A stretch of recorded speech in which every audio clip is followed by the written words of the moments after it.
The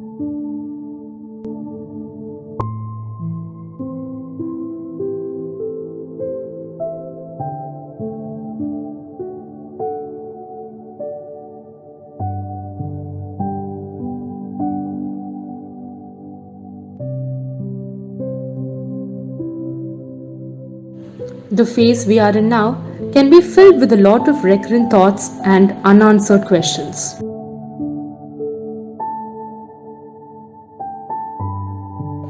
These thoughts can in turn cause a wide range of feelings such as sadness, guilt, helplessness, frustration, emotional loss, or even an overall numbness. No matter what you are feeling at the moment, the first and foremost message is to remember that it is completely normal to feel so. No matter where you are, take a break, reflect, and remember it is still a good place to begin. We will now be looking at a few effective ways that will help you handle this phase better. First and foremost, begin by structuring your time. Specifically during the phase we are in now, what we need to remember is that with excess leisure time available, we might not be conscious of the activities we are doing or the time we are losing. Scheduling of your daily activities will be helpful. You can begin by first being aware of the day and time you are in. Take a look at the clock at regular intervals, maintain a planner, and create a to-do list for the week, for the month, and maybe even for the year. And most importantly, follow it. This does not mean rigid schedules, but simply finding ways to make best use of the time available. 2. Hold a vision. Construct a plan for your future. It can be planning your career, a business deal, the college you want to choose, or even the places you want to visit. Explore and keep yourself open to different options. And remember, there is nothing more powerful than the images you construct in your mind about life. And by holding a clear vision, you are already halfway through. 3. Develop new skills. Use this time to experiment and explore areas you once doubted yourself or avoided due to lack of time and space. With abundance of online guidance available, you can start reading, cooking, painting, gardening, stitching, learning a new language, improvising your pronunciation, writing, blogging, playing an instrument, exploring a new form of art, or the skills you probably need for a new job. For example, if you want to publish your own book, simply begin by reading more, explore new ideas, or improvise your articulation.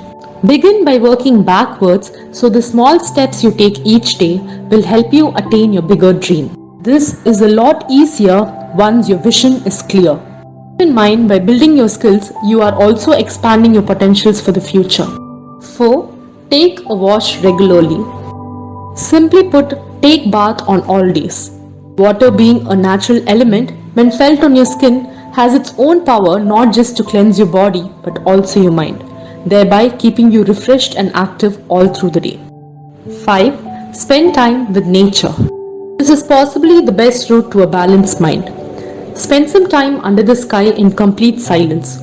Enjoy walking barefoot in an open space, feeling the sunlight, watching the sky, listening to the sound of birds chirping, and relishing the abundance of fresh air.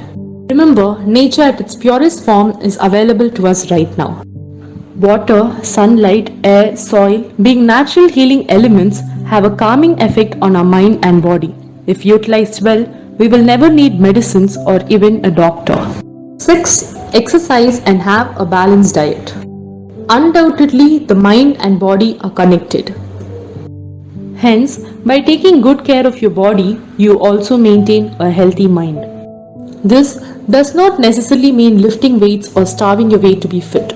A relaxed walking, a few stretches regularly, and eating healthy by consuming a lot of fresh fruits, vegetables, and most importantly, drinking a lot of water are all it takes to stay fit. 7. Use social media wisely. Social media is a blessing as long as we know how to use it. Use media to connect with friends, to be aware of the happenings around, to learn new skills, to laugh and to enjoy.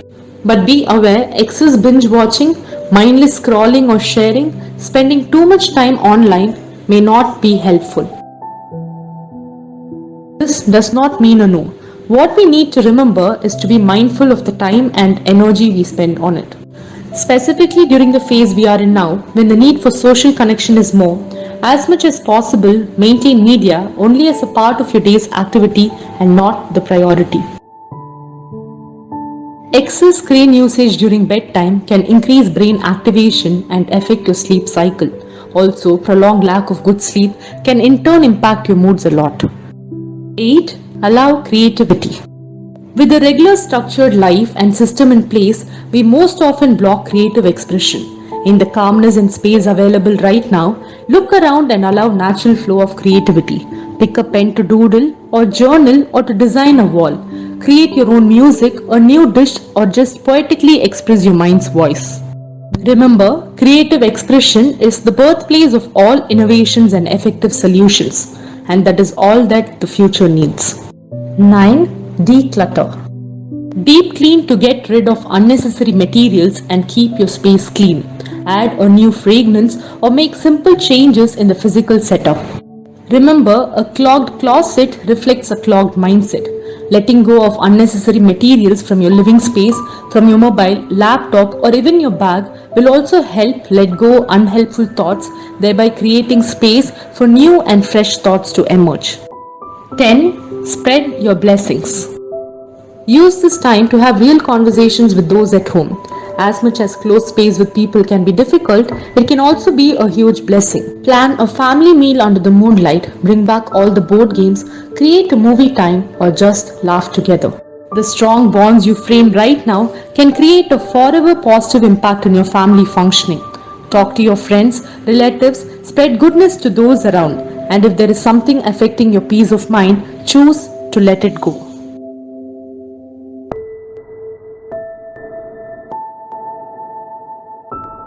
Bonding with those around, from pets to people, connecting with your inner self, creating, exercising, eating right, or just doing what you love are all ways that help release the happy hormones in the brain. These not only free you from negative thoughts and feelings, but also improves your overall well-being and quality of life to a very great extent. Hence, the choice lies within you to view the lockdown as a phase of uncertainty, stress, and boredom, or as a phase to reflect, learn, and grow.